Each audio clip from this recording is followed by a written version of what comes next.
श्रीमद् कुंज विहारणे नमः। श्री स्वामी हरिदासो विजयतीर्थराम। सब स्थानों पर भगवान ही हैं, यह अनुभव हमारे बहुत कहने सुनने पढ़ने लिखने पर भी भगवत कृपा से ही हो पाता है। भगवान का सर्वव्यापक भाव वाणी का विषय नहीं है, कहा नहीं जा सकता।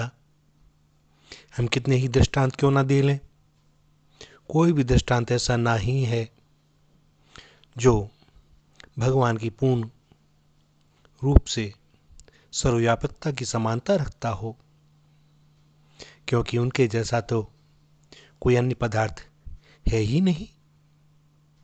5 भूतों में 4 का आधार आकाश है, अतः व्यापकता के लिए हम लोग लौकिक भाषा में उसी का दृष्टांत देते हैं। कहते हैं जैसे संसार के सब नगर घर मकान आकाश में हैं, सबके अंदर आकाश है, इसी प्रकार भगवान सर्वव्यापक हैं। परंतु यह दृष्टांत सर्वथा पर्याप्त है, क्योंकि आकाश अनित्य है, शून्य है, विनाशी है। इसके विपरीत भगवान नित्य हैं, घन हैं और अव्यय हैं। आकाश समष्टि अहंकार के एक अंश में है, परंतु भगवान उस माया के भी आधार हैं। कोई यदि स्वप्न का दृष्टांत दे तो यह भी भगवान की सर्वव्यापकता के भाव में पूरा नहीं होता। कहते हैं जैसे स्वप्न में दृष्टा व्यक्ति ही अपने संकल्प से अनेक दृश्य उत्पन्न कर उनके दर्शन करता है। दृष्टा दृश्य दर्शन तीनों में वह एक ही व्याप्त रहता है। उसी प्रकार भगवान भी सर्वव्यापक हैं, परंतु यह दृष्टांत भी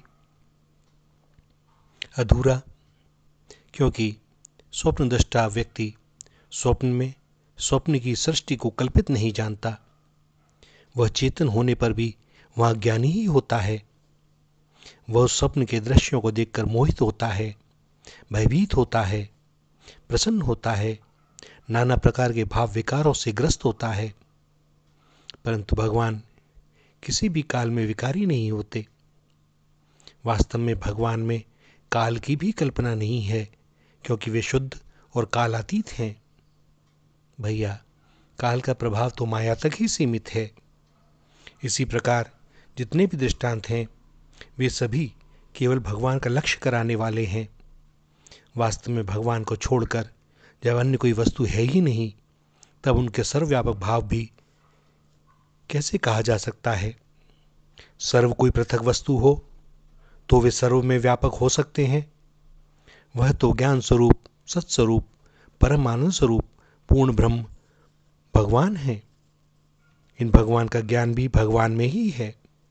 इन भगवान के आनंद का बोध भी उनके ही आनंद स्वरूप में है। वे परम सत्य, परम नित्य, सनातन, असीम, अनंत, अपार, अखंड और केवल हैं। बुद्धि, अहंकार, मन, इंद्रियां, दृष्टा, दर्शन, दृश्य आदि समस्त उनमें आरोपित हैं। एक चेतन ब्रह्म ही ब्रह्म है। जिसे संसार कहा जाता है वह भी वस्तुतः चिन्मय आनंदमय परमात्मा ही है। सत असत भी वही परमात्मा है, देश काल भी वही है, ज्ञाता ज्ञेय ज्ञान भी वही है, विज्ञानानंद चेतन भी वही है। तो फिर क्या कहा जाए, क्या अनुभव किया जाए? अनुभव कहा भी तो नहीं जा सकता, क्योंकि अनुभव भी तो किसी वस्तु का किसी एक को होता है, दूसरे को होता नहीं। और यहाँ तो एक के अतिरिक्त और कोई है ही नहीं, दूसरों ना कोई, तब किसी का अनुभव किसको हो? और इसीलिए कहते हैं कि ब्रह्म अनिर्वचनीय है। जहाँ ब्रह्म है वहाँ वचन और निर्देश नहीं है। जिनके लिए वचन और निर्देश है वह ब्रह्म नहीं है। वहाँ नाम रूप की कोई उपाधि नहीं है। सर्वव्यापक भाव का निर्देश वही है जहाँ भगवान और विश्व की अलग अलग कल्पना है।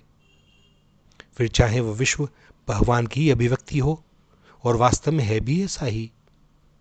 इस संसार में हम जिन वस्तुओं को देखते सुनते हैं वे सभी भिन्न भिन्न रूपों में एक उन्हीं भगवान का ही तो दर्शन कराती हैं। वह एक ही अविनाशी परमात्मा अनेक रूपों में अपना दर्शन देते हैं।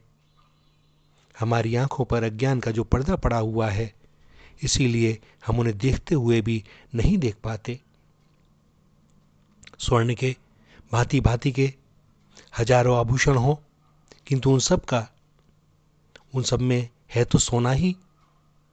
किंतु जैसे ही हमारे सामने कोई स्वर्ण आभूषण आता है तो पहले सोना दिखता है, आभूषण बाद में। किंतु होता क्या है, कुछ समय बाद हमें उसके स्वर्ण होने का स्मरण नहीं रहता, हम उसे केवल आभूषण ही समझते हैं। इसी प्रकार संसार की प्रत्येक वस्तु में भगवान ही विराजमान है। भगवान की सत्ता से ही इस जगत की सत्ता है। भगवान के दर्शन से ही जगत के पदार्थों के दर्शन होते हैं।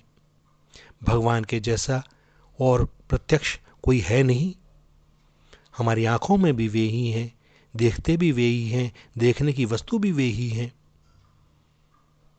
हम उपाधि को देखते हैं, नाम रूप को देखते हैं, आधार स्वरूप भगवान की सत्ता को नहीं देखते, जिनकी सत्ता से नाम की रूप की सत्ता है। यथार्थ में नाम रूप भी भगवान से भिन्न कोई वस्तु है ही नहीं।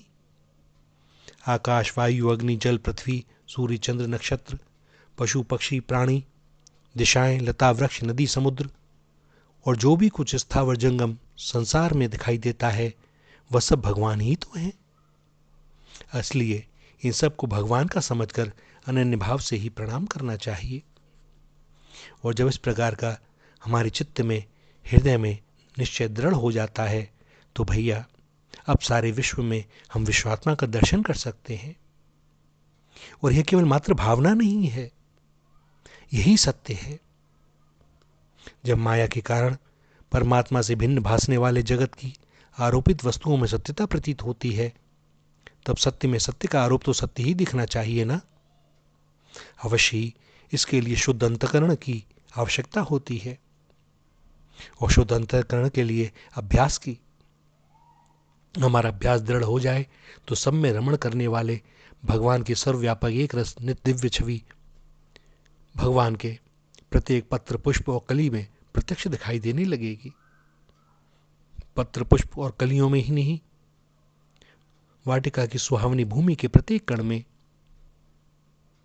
चंद्र की निर्मल चांदनी के प्रत्येक परमाणु में, सूर्य किरणों के एक एक अणु में, मंद सुगंध वायु की प्रत्येक हिलोर में, सब जगह सभी स्थानों पर सर्वथा एक ही भगवान की, एक ही राम की चित्त को आनंद देने वाली रम्य झांकी होगी, क्योंकि दूसरों न कोई। श्री राधा, श्री राधा, श्री राधा।